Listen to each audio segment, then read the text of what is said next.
Hello प्यारे बच्चों, कैसे हैं आप लोग। आई होप आप लोगों को क्लासेस अच्छे से समझ में आ रही होंगी और समझने में कोई प्रॉब्लम नहीं हो रहा होगा। हम लोग शाहजहां को पढ़ रहे थे और आज शाहजहां के बारे में जो भी चीज़ें बची हुई हैं जो एग्जाम में आती हैं उसको देखेंगे हम लोग। तो चलिए बच्चों, शुरुआत करते हैं शाहजहां के कार्यकाल को। और शाहजहां के शासनकाल में दक्षिण में औरंगजेब की सूबेदारी को पढ़ेंगे हम, क्योंकि हमारे लिए जो औरंगजेब है बहुत महत्वपूर्ण है, आने वाले उत्तराधिकारी है ये, तो इसलिए हमें औरंगजेब को और भी अच्छे से देखना है। तो औरंगजेब जो है ये दक्षिण के सूबेदार हैं और जब इन्हें दक्षिण की सूबेदारी दी गई थी उस समय दक्षिण में महत्वपूर्ण 4 जो प्रांत थे उसमें से आप देखेंगे कि इनका जो सूबेदारी है ये 2 भागों में बटा है, एक प्रथम काल और एक दूसरा काल। प्रथम काल की जो सूबेदारी है ये 1636 से लेकर के 1644 का है और दूसरी बात जब इन्हें दक्षिण का सूबेदार बनाया गया तो ये जो कार्यकाल था 1652 का था। इंपॉर्टेंट है बच्चों, पहली सूबेदारी देखेंगे हम। औरंगजेब का जो प्रथम सूबेदारी है ये 1636 से 44 के बीच में है और इस समय मुगल क्षेत्र जो थे ये 4 प्रांतों में बटे हुए थे। पहला था खानदेश और जो खानदेश की राजधानी थी ये थी बुरहानपुर और यही दक्कन के सूबेदार का मुख्यालय भी था। यानी कि दक्कन में जो भी व्यक्ति सूबेदार के रूप में नियुक्त होता था उसकी जो मुख्यालय होता था वो क्या होता था, खानदेश की जो राजधानी है बुरहानपुर ही उसकी जो है राजधानी या उसका मुख्यालय हुआ करता था। आपने देखा था यहीं पर मुमताज महल की भी मृत्यु हुई थी। तो ये जो बुरहानपुर है ये बहुत इंपॉर्टेंट है, खानदेश की राजधानी भी है, प्लस दक्षिण में जो भी सूबेदार नियुक्त होते हैं उनका ये मुख्यालय भी रहता है। असीरगढ़ का जो किला है इसी के अंतर्गत आता है, जो बहुत ही मजबूत और अभेद्य किला था असीरगढ़ का किला, जिसके लिए अकबर ने भी बहुत ज्यादा मेहनत किया था। तो इंपॉर्टेंट है बच्चों, असीरगढ़ का किला जो है ये खानदेश के अंदर है और इसी की राजधानी बुरहानपुर है और दक्षिण के सूबेदारों का मुख्यालय भी है। वेरी वेरी इंपॉर्टेंट है। दूसरा जो प्रांत है ये बरार है और जो बरार है इसकी जो राजधानी है इलिचपुर है। इंपॉर्टेंट है इलिचपुर, इस पर अकबर ने अपने शासनकाल में ही अधिकार कर लिया था, बरार और इलिचपुर, इसलिए इंपॉर्टेंट है। बरार की राजधानी जो है इलिचपुर है। नेक्स्ट जो प्रांत है तेलंगाना है और तेलंगाना की जो राजधानी है ये नंदेड़ है। तेलंगाना की राजधानी नंदेड़ थी, ये भी उस समय का महत्वपूर्ण प्रांत है। इसके अलावा जो बहुत ही महत्वपूर्ण है ये है दौलताबाद और दौलताबाद जो है ये मराठों की भूमि में स्थित था, मराठों के केंद्र स्थल में स्थित था और इसमें अहमदनगर का ऐतिहासिक किला भी था। अहमदनगर का जो ऐतिहासिक किला है वो भी आपका दौलताबाद में ही था और इसी के निकटवर्ती क्षेत्र भी शामिल थे, यानी कि इसमें जितने भी निकटवर्ती क्षेत्र हैं वो सब दौलताबाद में शामिल हैं। इंपॉर्टेंट है बच्चों। और यह दक्कन का सूबा भी था, यानी कि दक्कन का सूबा किसे कहा जाएगा, तो दौलताबाद को कहा जाएगा। और जो दौलताबाद का किला है ये बहुत ही महत्वपूर्ण है और ये अहमदनगर का ऐतिहासिक किला है। अगर कोई दौलताबाद के किले पर अधिकार कर ले तो माना जाता था कि उसने अहमदनगर पर अधिकार कर लिया है और औरंगजेब ने यही किया था, दौलताबाद का जो किला है प्राप्त कर लिया था और अहमदनगर को अब पूरी तरह से मुगल साम्राज्य में मिला लिया था। तो इंपॉर्टेंट है बच्चों, ध्यान देंगे इसको। इसके बाद इनका जो कार्यकाल चल रहा था 1636 से 44 का, इसी बीच में इनकी जो बहन है जहां आ रहा है गंभीर रूप से जल गई और गंभीर रूप से जलने की वजह से इनका जो स्वास्थ्य है ये बहुत ज्यादा बिगड़ गया, जिसके इलाज के लिए जो औरंगजेब है ये वैद्य की तलाश में आगरा की तरफ चले जाते हैं और जब वो आगरा चले जाते हैं दक्कन का क्षेत्र छोड़ करके, उस समय दक्कन के क्षेत्र की जो सूबेदारी है वो औरंगजेब से छीन ली जाती है और उन्हें बर्खास्त कर दिया जाता है और इस तरह से जो औरंगजेब है ये पहली जो इनकी सूबेदारी है समाप्त हो गई। और इसमें महत्वपूर्ण 2 रीजन बताए जाते हैं कि कौन से कारण थे जिसकी वजह से औरंगजेब की सूबेदारी गई थी। तो ये तो एक बहाना था कि वो अपनी बहन के जो है इलाज के लिए चिकित्सक की तलाश में गए, इसलिए छीना गया। जबकि इसके पीछे 2 रीजन बताए जाते हैं। एक तो बताया जाता है कि दारा शिकोह का औरंगजेब के खिलाफ अपने पिता शाहजहां का कान भरना कि जो औरंगजेब है इनकी नीतियां अच्छी नहीं है या इन्हें इतना शक्ति नहीं दिया जाना चाहिए। दूसरा कारण ये बताया गया कि जो औरंगजेब है इनकी जो नीतियां हैं असहिष्णुपूर्ण हैं, धार्मिक जो नीति है वो अच्छी नहीं है। ये दक्षिण के जो भी सियाह हैं और जो दूसरे संप्रदाय के लोग हैं उनके ऊपर अत्याचार करते हैं, उनके साथ इनका जो व्यवहार है ये अच्छा नहीं है। इसीलिए 2 रीजन बता करके इनको सूबेदारी से बर्खास्त कर दिया गया था। लेकिन आगे चल के जब जहां आरा ने इसका विरोध किया या उन्होंने इसके लिए उसकी पैरवी की तो औरंगजेब को गुजरात का सूबेदार बना दिया गया था। तो एट लास्ट ये 1644 में फिर से गुजरात के सूबेदार बना दिए गए, लेकिन दक्षिण की सूबेदारी इन्हें नहीं मिली थी। आगे चलकर के इन्हें आप देखेंगे 1652 में फिर से दक्षिण दक्षिण के सूबेदार बने तो उस समय जो भी मुगल सूबे थे उनकी जो स्थिति थी वो बहुत ही दयनीय थी। आर्थिक रूप से वो बहुत ही कमजोर हो चुके थे। वहां पर जो मुगल प्रशासक थे उन लोगों ने वहां की आर्थिक स्थिति पर ध्यान नहीं दिया था, जिसकी वजह से जो सूबे थे उनकी स्थिति काफी दयनीय हो चुकी थी। और जब औरंगजेब वहां पर सूबेदार बन करके गए, उन्होंने वहां की आर्थिक स्थिति को सुधार करने का प्रयास किया।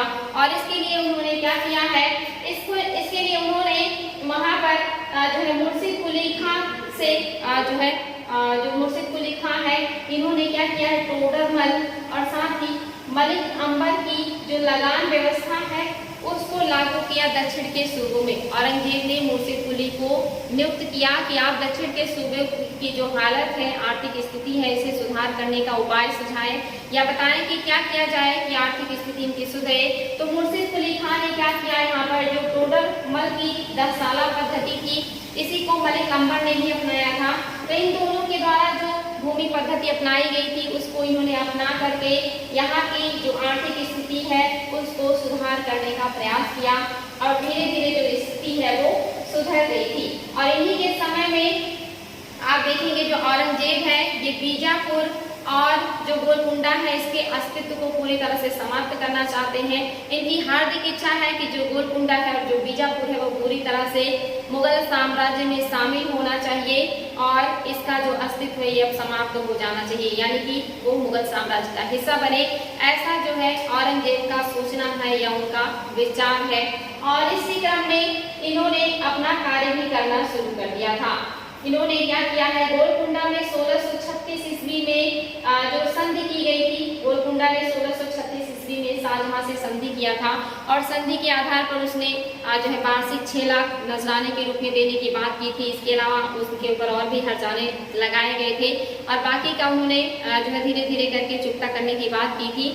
उसको ये समय समय से नहीं दे पा रहे थे और ये औरंगजेब को बहाना मिल गया कि आप अपनी जो संधि है, संधि के अकॉर्डिंग जो वार्षिक कर निर्धारित किया गया था उसे समय पर चुकता नहीं कर रहे हैं। और इस बहाने से जो औरंगजेब है इन्होंने गोलकुंडा पर आक्रमण कर दिया और आक्रमण करने के बाद इन्होंने क्या किया है, यानी कि यहाँ के जो शासक हैं मीर जुमला, इनके समय में जो शासक थे उन्हीं के अंडर में एक कार्यकर्ता है जिनका नाम है मीर जुमला। इन्होंने क्या किया है, अब्दुल्ला कुतुब खां के वजीर हैं, यानी कि इस समय एक व्यक्ति है जिनका नाम है मीर जुमला। ये है गोलकुंडा के शासक अब्दुल्ला कुतुब शाह के वजीर, यानी कि जो मीर जुमला है ये अब्दुल्ला कुतुब शाह के वजीर है और जो अब्दुल्ला कुतुब शाह है ये इस समय गोलकुंडा के शासक है। यहाँ पर जो मीर जुमला है ये बहुत ही महत्वाकांक्षी व्यक्ति है और इन्होंने कर्नाटक के ऊपर आक्रमण करके उससे 300 मील लंबी और 50 मील लंबी जो है चौड़ी जमीन को, यानी कि 300 मील लंबी और 50 मील चौड़ी भूमि को जो है प्राप्त किया है। और इस भूमि को प्राप्त करने के बाद इन्होंने इसको अपने पास ही रख लिया, इसे अपनी जागीर बना ली और अपनी जो शक्ति है उसमें वृद्धि कर दी। साथ ही इन्होंने अपने पास बहुत सारा धन का संचय भी कर लिया और संचय करने के बाद ये शक्तिशाली बनने लगे, जिससे वहां का जो शासक है ये सशंकित होने लगा कि अगर मेरा वजीर जो है ज्यादा शक्तिशाली हो जाएगा, इसके पास धन ज्यादा हो जाएगा तो मेरे लिए खतरा उत्पन्न करेगा। और जो अब्दुल्ला कुतुब शाह है इन्होंने सोचा कि क्यों ना अपने वजीर के ऊपर नियंत्रण किया जाए ताकि ये बहुत ज्यादा शक्तिशाली ना हो पाए। और इन्होंने अपने वजीर के खिलाफ कार्रवाई की और इस कार्रवाई से नाराज होकर के जो मीर जुमला है ये चले जाते हैं औरंगजेब के पास और औरंगजेब को बहाना मिल जाता है या एक सहयोगी मिल जाता है कि जो औरंगजेब का अब साथ देगा उनको गोलकुंडा विजय करने में। औरंगजेब इसी तलाश में थे कि कोई उन्हें सहयोगी मिल जाए ताकि जो गोलकुंडा है ये कमजोर हो जाए।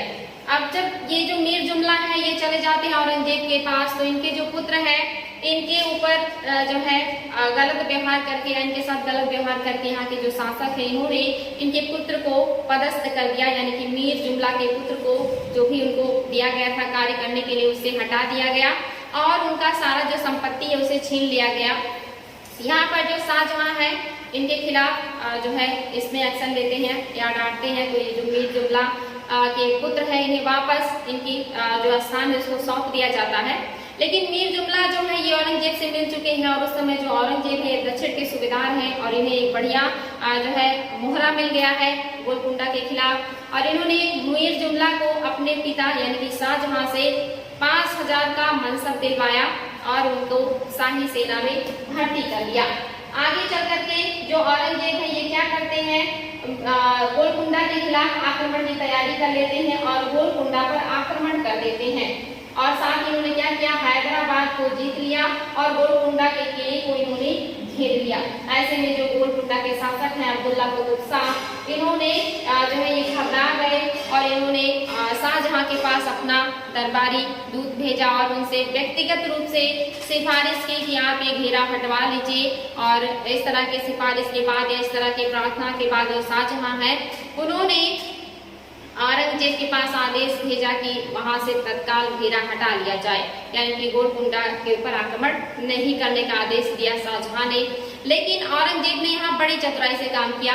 उन्होंने जो शाहजहां का आदेश है इसको गुप्त रूप से छिपा दिया कि ये आदेश जो है इसको पब्लिक ही नहीं किया कि इस तरह का जो आदेश है ये शाहजहां के द्वारा दिया गया है।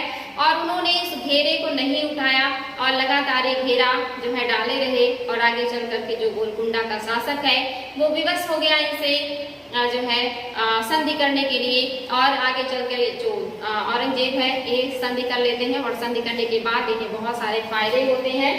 संधि के मुताबिक इन्हें जो है क्या क्या मिला है, तो संधि हुआ है 1656 ईस्वी में। और इसमें जो पहला डिमांड है औरंगजेब का कि भेंट का जो बकाया राशि है उसका भुगतान किया जाए। तो यहाँ पर जो मीर जुमला है, जो अब्दुल्ला कुतुब शाह है, इन्होंने जो भी भेंट की बकाया राशि है उसका भुगतान किया औरंगजेब को। साथ ही इनको 15 लाख रुपए युद्ध हर्जाना भी मुगलों को देना पड़ा, दूसरी शर्त ये थी। तीसरा इन्हें 10 लाख दहेज के साथ अपनी पुत्री का विवाह औरंगजेब के पुत्र मोहम्मद से करना पड़ा और यहाँ पे 10 लाख दहेज के रूप में भी औरंगजेब को प्राप्त हुआ। साथ ही रणगिरी का किला मुगलों को प्राप्त हुआ, यानी कि जो रणगिरी का किला था ये भी मुगलों को प्राप्त हो गया है। इसको भी अब्दुल्ला कुतुब शाह ने मुगलों को सौंप दिया है। इतना ही नहीं, 1656 में जो अब्दुल्ला शाह है इनकी मृत्यु हो जाती है और इनकी मृत्यु होने के बाद इनका जो पुत्र है ये शासक बन जाते हैं। और जो इनके पुत्र हैं इनका नाम है अली आदिल शाह। अली आदिल शाह जो है गद्दी पर बैठते हैं, लेकिन ऐसा माना जाता है कि जो अब्दुल्ला कुतुब शाह है इनका कोई पुत्र नहीं था, इनकी कोई संतान नहीं थे।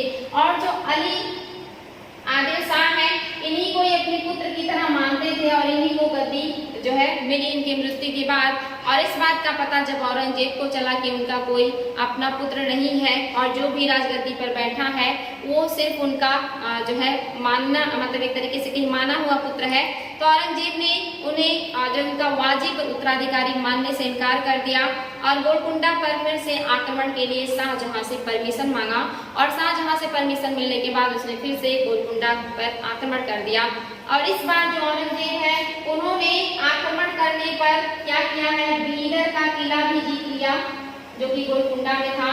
साथ ही इसने गुलबर्गा के क्षेत्र को भी अपने अंडर में कर लिया और गुलबर्गा पे जितने भी ज्यादा सैनिक एकत्रित थे, यानी कि गोलकुंडा की तरफ से जो युद्ध करने गए थे गोलकुंडा में गुलबर्गा में, उन सब को जो औरंगजेब है उन्होंने मार डाला। यानी कि गुलबर्गा में एकत्रित जितने भी सैनिक थे उनको भी जो है नष्ट कर दिया औरंगजेब ने।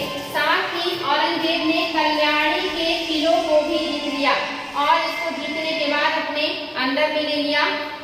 इसके बाद इन्होंने बीजापुर पर आक्रमण कर दिया, यानी कि आसपास के जितने भी किले थे, जो भी क्षेत्र थे, उसको औरंगजेब ने विजित कर लिया। और विजित करने के बाद एट लास्ट उन्होंने फिर से बीजापुर को घेर लिया या बीजापुर पर आक्रमण कर दिया और यहाँ पर लंबे समय तक ये घेरा डाले रहे।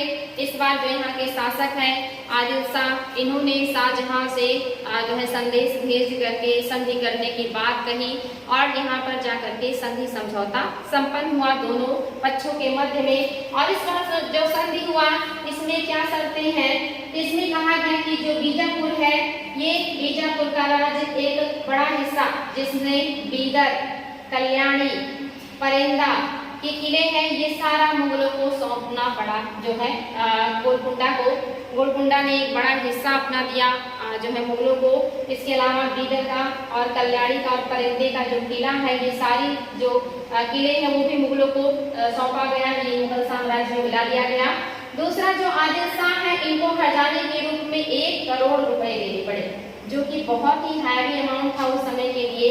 1 करोड़ रुपए मुगलों को मिले युद्ध खजाने के रूप में। इसके अलावा शाहजहां के काल का आप देखेंगे जो दक्षिण नीति है बुरी तरह से सक्सेस रहा, और जो औरंगजेब है इन्होंने अपनी कूटनीति से जो गोलकुंडा और जो बीजापुर है इनको अपने साम्राज्य में मिला लिया, और जो दक्षिण नीति रही वो औरंगजेब की सक्सेसफुल रही। आगे चल करके जो गोलकुंडा है काफी दिनों तक शांति ही बनाए रखते हैं। नेक्स्ट जो है बच्चों वो है आप लोगों का मीर जुमला, जिनको मुअज्जम खां भी कहा जाता है, लेकिन इनका जो वास्तविक नाम है ये है मोहम्मद सईद। और जो मोहम्मद सईद है ये अर्दिस्तान के निवासी हैं। अर्दिस्तान ईरान का क्षेत्र है और ये यहीं के निवासी हैं।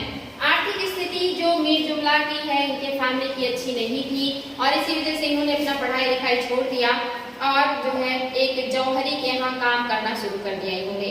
और वहां से ईरान में ये रहे कुछ समय तक। ईरान से ये फिर भारत चले आए, और भारत में भी इन्होंने व्यापारी के यहाँ कुछ दिनों तक वर्क किया, लेकिन उसके बाद फिर इन्होंने क्या किया है, गोलकुंडा के शासक के यहाँ चले गए। उस समय जो सुल्तान थे ये कुतुब शाह थे, जिनके बारे में अभी आपने पढ़ा, अब्दुल्ला कुतुब शाह और मीर जुमला।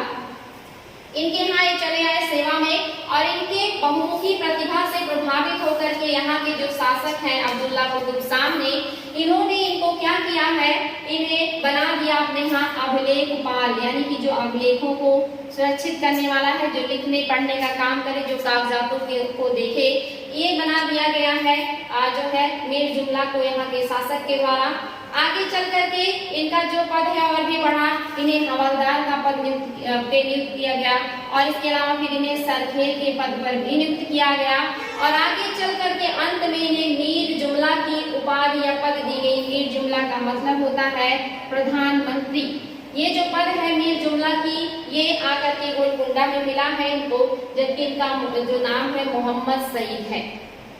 यहाँ से ये अपना पद प्राप्त कर लेते हैं, और 1646 में इन्होंने कर्नाटक पर आक्रमण किया, और उससे बहुत सारा क्षेत्र और अपार संपत्ति इनको प्राप्त हुई। क्षेत्र में आपने देखा था 300 मील लंबा और 50 मील चौड़ा जो भूमि था, इसको इन्होंने अपनी पर्सनल जागीर बना ली थी, इसको इन्होंने शासक को नहीं दिया। साथ ही अपार संपत्ति मिलने की वजह से ये जो मीर जुमला है ये बहुत ज्यादा शक्तिशाली हो गए, और इनकी बढ़ती हुई शक्ति और समृद्धि को देख करके जो कुतुब शाह हैं ये थोड़े से सशंकित हुए, और इन्होंने इनको नियंत्रण में करने का प्रयास किया, जिसकी वजह से जो मीर जुमला है वो मुगलों के पास चले गए। और मुगलों के पास जाने के बाद जो औरंगजेब है उन्होंने शाहजहां से सिफारिश करके 5000 का मनसब मीर जुमला को दिलवाया, और आगे चल करके इतना ही नहीं, इनको जो है मुअज्जम खां की पदवी भी दी गई। जो मीर जुमला है इनको मुअज्जम खां की पदवी भी मिली, साथ ही इनको 6000 का मनसब दिया गया, यानी कि और भी बड़ा मनसबदार बनाया गया। आगे चल के इनको वजीर का पद भी दे दिया गया। वेरी वेरी इंपॉर्टेंट है, ये मुगल साम्राज्य में इनका मनसब भी बढ़ता जा रहा है और पद भी बढ़ता जा रहा है, और ये धीरे धीरे करके वजीर के पद तक पहुंच गए। और अन्य पुरस्कार भी इनको दिया गया, बहुत सारे पुरस्कारों से इनको सम्मानित किया गया। मीर जुमला ने शाहजहां को विश्व प्रसिद्ध कोहिनूर हीरा दिया। अगर एग्जाम में क्वेश्चन आए कि शाहजहां को विश्व प्रसिद्ध कोहिनूर हीरा किसने गिफ्ट किया था, तो मीर जुमला ने किया था। तो यहाँ पे आप देख रहे हैं फिर से कोहिनूर हीरे का जिक्र आया है, और यहाँ से जो कोहिनूर हीरा है फिर से शाहजहां के पास पहुंच गया है। और जब उत्तराधिकार का युद्ध शुरू हुआ शाहजहां के जो है पुत्रों के बीच में, तो इन्होंने औरंगजेब का साथ दिया था, और औरंगजेब ने इनको अपना गुरु और दार्शनिक माना था। या औरंगजेब के गुरु या दार्शनिक कौन है, तो मीर जुमला है। इंपॉर्टेंट है बच्चों। आगे चल करके 30 मार्च 1663 में इनकी मृत्यु हो गई थी, और तब तक ये औरंगजेब के अंडर में कार्य करते रहे। इन्होंने औरंगजेब की तरफ से असम का भी अभियान किया था, और इनको बंगाल का सूबेदार भी औरंगजेब ने कुछ समय के लिए बना दिया था। यानी कि आगे का पूरा टाइम औरंगजेब के प्रति ईमानदारी और वफादारी से व्यतीत करते हैं, और 1663 में इनकी मृत्यु हो जाती है। तो ये है मीर जुमला, जिनके बारे में आपने देखा कि किस तरह से इन्होंने गोलकुंडा के साथ धोखा करके मुगलों के साथ मिल गए, और धीरे धीरे इनके पदों में उन्नति होती रही, और एट लास्ट औरंगजेब का साथ देते देते 1663 ईस्वी में मीर जुमला की मृत्यु हो गई। नेक्स्ट है बच्चों कंधार विजय। कंधार विजय आप जानते हैं कि ये अकबर ने इसको अपने साम्राज्य में मिलाया था, लेकिन जहांगीर के शासनकाल में 1622 ईस्वी में कंधार ईरान के शाह के अधीन चला गया और जहांगीर के हाथ से ये निकल गया था। अब जो शासनकाल आया है ये आया है शाहजहां का। शाहजहां कंधार को प्राप्त करना अपना सम्मान समझते हैं, क्योंकि उन्हें लगता है कि हमारे पूर्वजों ने कंधार पर अधिकार कर रखा था, तो हमारे लिए भी ये जरूरी है कि हम कंधार पर अधिकार करें। दूसरा जो कंधार है सामरिक दृष्टि से बहुत इंपॉर्टेंट है। अगर काबुल की सुरक्षा करनी है तो कंधार विजय बहुत जरूरी है। साथ ही मध्य एशिया के साथ ये एक तरीके से कहेंगे कि रास्ते का काम करता था, या ये मध्य एशिया जाने के लिए संधि मार्ग पे स्थित था, तो इसलिए ये व्यापार और वाणिज्य और राजनीतिक स्थिति के लिए भी इम्पोर्टेंट था कंधार। और यहाँ पर विजय करने का जो आगे का क्रम है ये शाहजहां का चलना शुरू हो जाता है। दूसरी तरफ जो ईरान का शाह है वो भी अपने सम्मान का विषय समझता है कंधार को, और उसकी नजर हमेशा से कंधार पर थी और वो कभी भी कंधार को खोना नहीं चाहता। और उसे पता है कि जो शाहजहां है वो कंधार विजय करने का यथाशीघ्र या यथासंभव प्रयास करेंगे। तो वहां के शाह ने अपना दूत शाहजहां के दरबार में भेजा और उन्हें राजा बनने की बधाई दी, साथ ही उनके साथ मैत्रीपूर्ण संबंध स्थापित करने का प्रयास किया।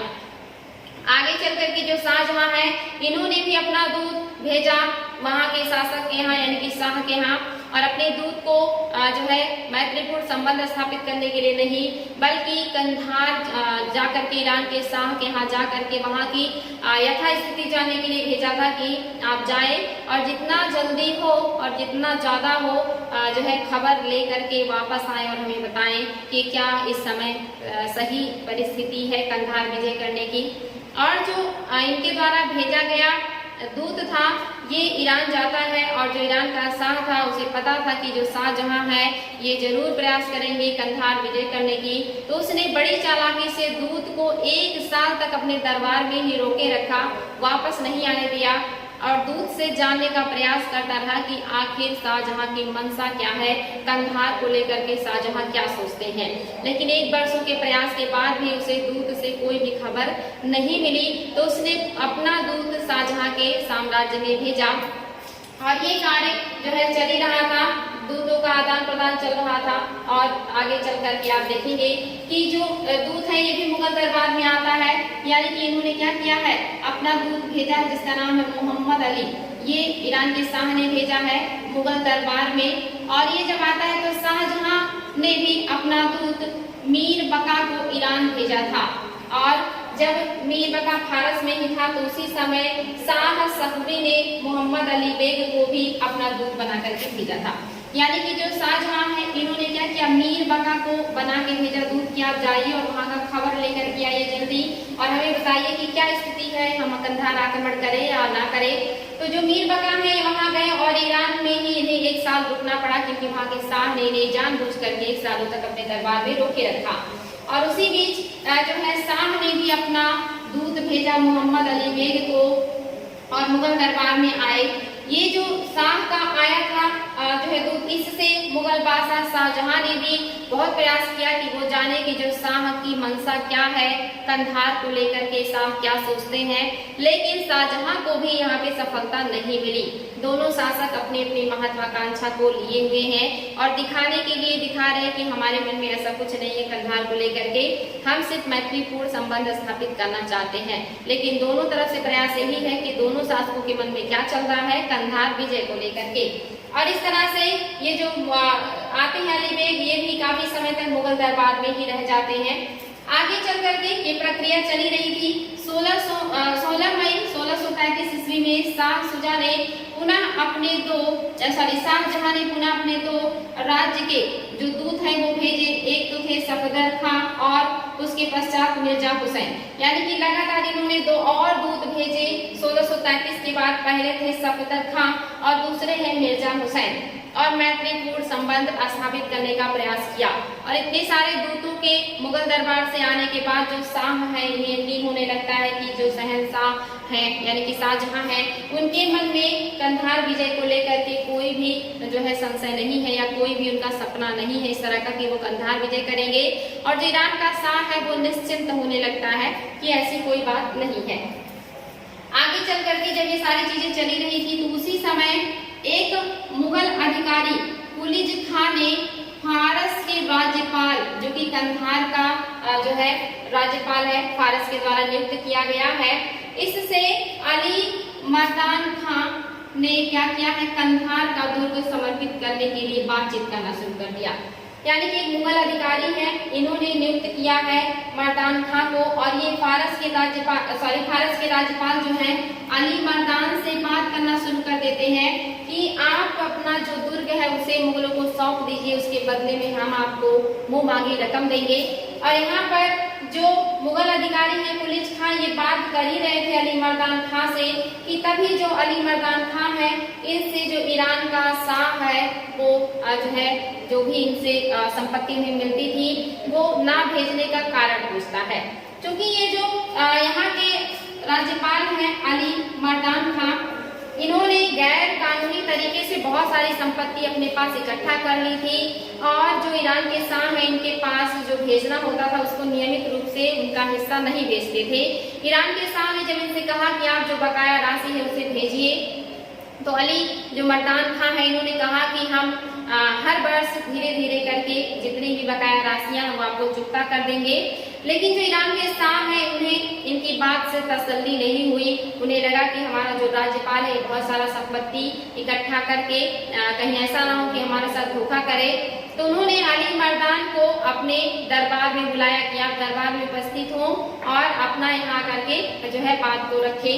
और इसी समय जो ये अली मर्दान है ये घबरा गए, और घबरा जाने के बाद इन्होंने क्या किया है कि ये जितनी भी इनके पास धन था उसको इन्होंने अपने पास जो है छुपा के रखा। साथ ही इन्होंने अपना जो कार्यभार है यानी कि जो भी इनके पास किला है वो किला उन्होंने शाहजहां को दे दिया।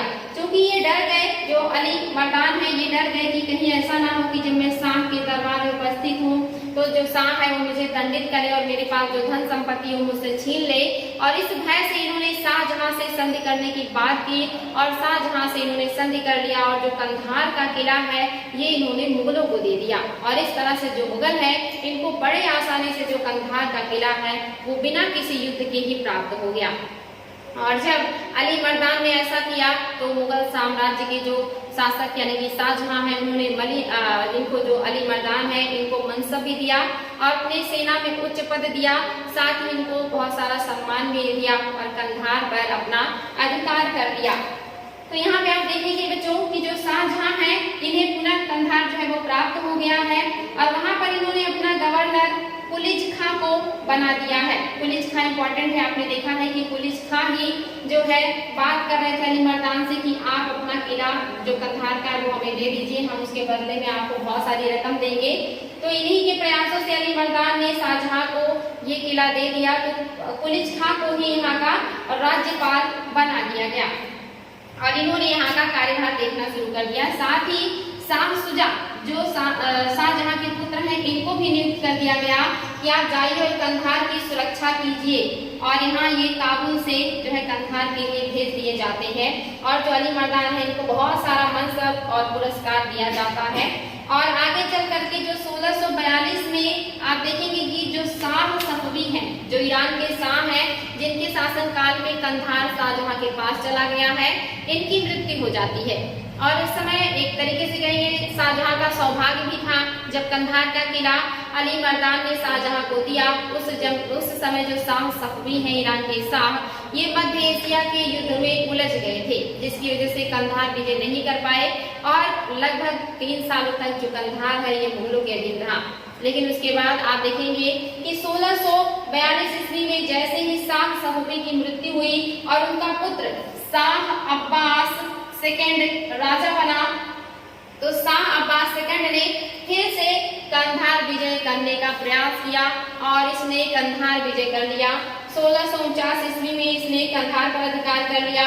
जो मुगल साम्राज्य है उसके जो है अंडर से कंधार फिर से चला गया। और यहाँ पर जो अब्बास सेकंड है इन्होंने क्या किया, अधिकार किया। लेकिन 16 मई 1649 को जो औरंगजेब है इनको भेजा गया, इनका पहला अभियान था कंधार के खिलाफ। और कंधार के खिलाफ औरंगजेब को सेनापति बना करके शाहजहां भेजते हैं कि आप जाइए और अब्बास खां से कंधार को फिर से वापस लीजिए और मुगल साम्राज्य में मिलाइए। और इस तरह से जो औरंगजेब है ये सेनापति के रूप में कंधार विजय के लिए जाते हैं 49 में, लेकिन बहुत प्रयासों के बाद भी जो औरंगजेब है सफल नहीं हुए और असफल रहे और शाहजहां ने इन्हें वापस बुला लिया। इसके बाद जो है काफी समय तक आप देखेंगे लगभग 3 सालों तक कंधार विजय की कोई बात नहीं हुई और 1652 में सेकेंड बार या दूसरी बार अभियान भेजा गया औरंगजेब के जो है नेतृत्व में कंधार विजय करने के लिए। और दूसरी बार जो औरंगजेब है ये कंधार विजय करने के लिए जाते हैं 52 में। और इस बार जो औरंगजेब है फिर से इन्होंने बहुत प्रयास किया लेकिन ये सफल नहीं हुए और एट लास्ट जो शाहजहां है इन्होंने फिर से 1653 में कंधार विजय के लिए दारा सिकोह को नियुक्त किया कि आप जाएं और कंधार का अभियान करें। और इस बार दारा सिकोह के मनसब में वृद्धि की गई, इनके साथ बहुत सारे सेना को भेजा गया, इनके साथ तोपखाने और दूसरे जो आधुनिक युद्धास्त्र थे उन सारी चीजों को भेजा गया कि इस बार जाइए और कंधार विजय कीजिए। लेकिन इतनी सारी तैयारियां करने के बाद भी जो औरंगजेब है ये इस युद्ध में सफल नहीं हुए या कंधार विजय नहीं कर पाए और एट लास्ट जो शाहजहां है उन्होंने हार मान करके औरंगजेब को बुला लिया और इस तरह से जो कंधार है ये मुगलों के हाथ से पूरी तरह चला गया और शाहजहां ने फिर से कोई प्रयास नहीं किया कंधार विजय करने का। और ये कंधार विजय जो है ये शाहजहां के काल में अब मुगल साम्राज्य से जा चुका है। इसके बाद जो है ये है शाहजहां की मध्य एशिया की नीति। ये भी इम्पोर्टेंट है बच्चों, मध्य एशिया की नीति क्या है। यहाँ पे इनका जो मध्य एशिया है जिसमें इन्होंने पहला बल्क अभियान किया है 1646 में। जो शाहजहां है इन्होंने देखा जो कंधार है अब वो अपने हाथ में नहीं रहने वाला है, तो इनका जो इंटरेस्ट है या इनकी जो रुचि है ये मध्य एशिया में बढ़ने लगी और ये अब मध्य एशिया के क्षेत्र में अपना अधिकार करना चाहते हैं, अपना उपस्थिति दर्ज कराना चाहते हैं। क्योंकि इनकी जो मातृभूमि है ये मध्य एशिया ही है, इसलिए मध्य एशिया में अपनी उपस्थिति दर्ज कराना चाह रहे हैं। और इसके लिए इन्होंने क्या किया है, बल्क अभियान किया है 1646 में। सर्वप्रथम बल्ख एवं बदख्शां जीतने की योजना बनाई गई और उस समय वहां का जो शासक था वो नजर मोहम्मद था। वह महत्वाकांक्षी और निरंकुश शासक था और उसके कार्यों से जो जनता थी वो बहुत ज्यादा असंतुष्ट थी और धीरे धीरे वो जनता के बीच में अलोकप्रिय हो गया। नजर मोहम्मद को जो जनता है वो पसंद नहीं करती क्योंकि ये जनता के ऊपर लगान बहुत ज्यादा लगा रहे हैं और जितनी भी जागीरें दान में दी गई थी उन सबको इन्होंने वापस जनता से जब्त कर लिया है। साथ ही ये निरंकुश भी है और अत्याचारी भी है, इस वजह से जो जनता है इन्हें बिल्कुल पसंद नहीं करती। और आप देखेंगे जो समरकंद और ताशकंद का क्षेत्र है, खास करके ताशकंद के क्षेत्रों में जो ये जनता है इन्होंने क्या किया है, विद्रोह कर दिया। और जब ताशकंद में जनता ने विद्रोह किया तो नजर मोहम्मद ने अपने पुत्र अबुल अजीज को या अब्दुल अजीज को भेजा कि आप जाइए और इस विद्रोह को दबाइए।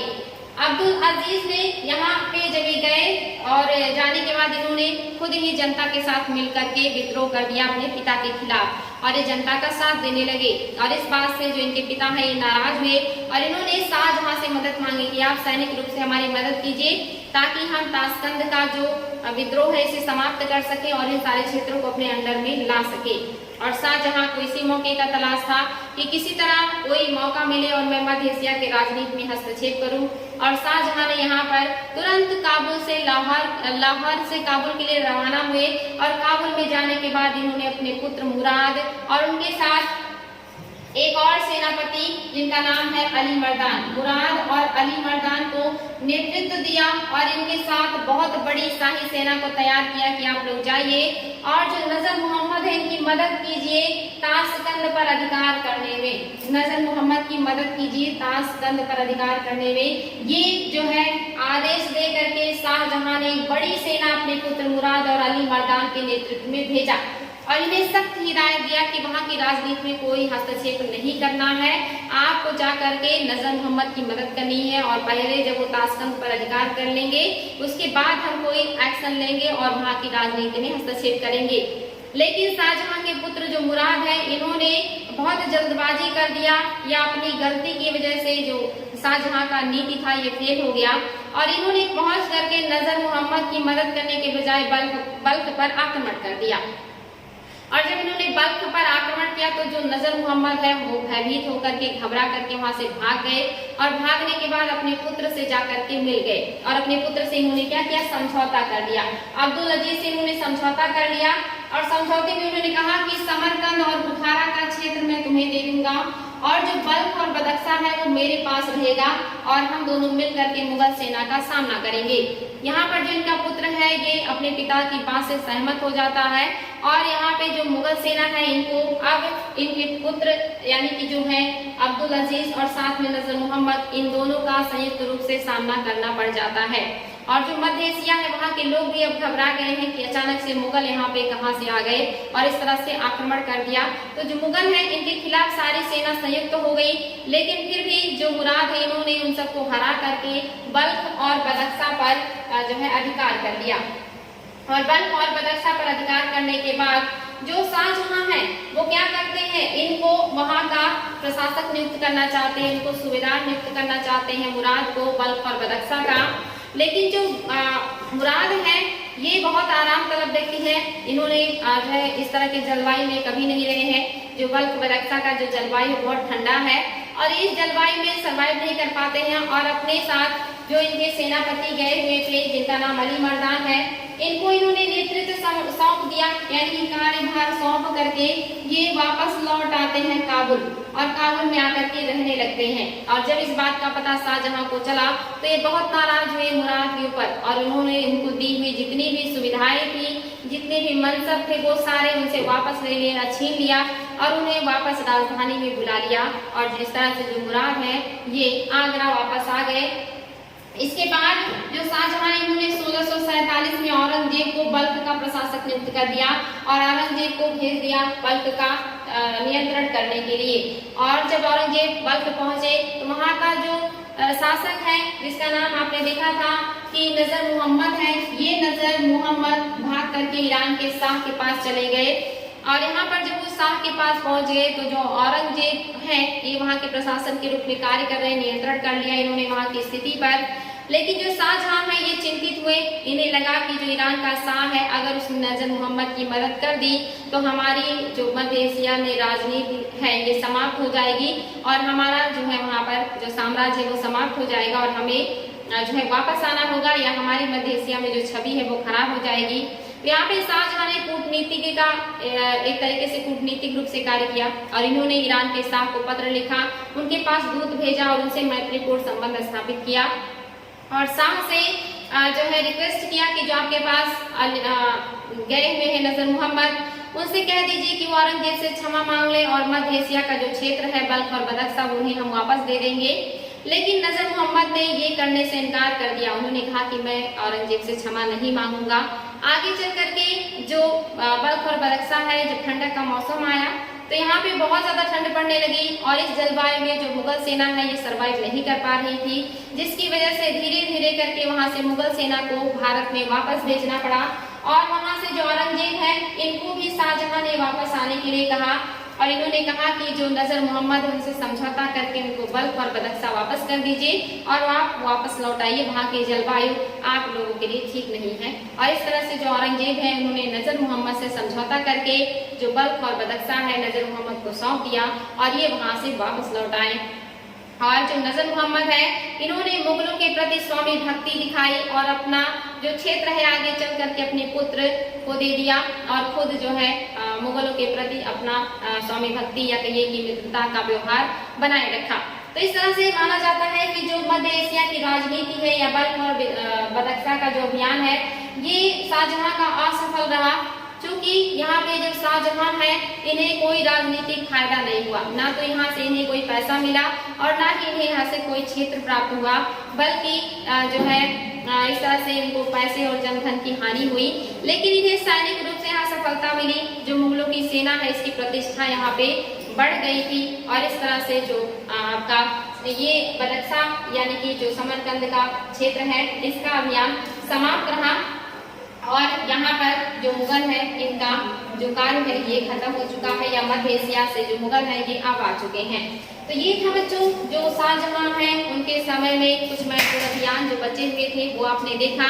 इसके अलावा कुछ और भी पॉइंट्स हैं, इनको हम दूसरे क्लास में देख लेंगे क्योंकि क्लास बहुत बड़ा हो जाएगा। जो भी पढ़ाया है बार बार रिविजन कीजिएगा ताकि अच्छे से समझ में आए, बिल्कुल कहानी की तरह है, समझ में आ जाएगा। जो बचे हुए पॉइंट्स है उसको हम दूसरे क्लास में देखेंगे। Thank you.